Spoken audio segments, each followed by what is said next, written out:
আকাশের বুকে হঠাৎ করে দেখা গেল আগুনের রেখা। চোখের পলক ফেলার আগেই বিধ্বংসী বিস্ফোরণ।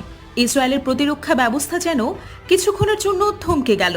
তেহরান বলছে এটা ছিল তাদের নতুন মিসাইল হাজ কাশেম।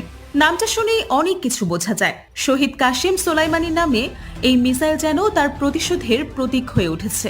ইরানের রাষ্ট্রীয় সংবাদ সংস্থা ফার্স জানায়, ইসরায়েলের সাম্প্রতিক পাল্টা হামলার সময় এই নতুন গাইডেড ব্যালিস্টিক মিসাইলটি ব্যবহার করা হয়।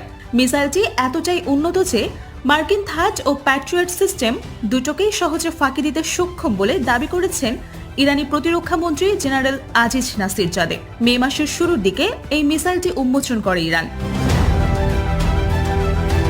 এই হাজ কাশেম মিসাইলের প্রযুক্তিগত বৈশিষ্ট্য যথেষ্ট চমকপ্রদ। স্কাই নিউজ আরাবিয়ার মতে এটি ফাতে 110 সিরিজের নবপ্রজন্মের অংশ।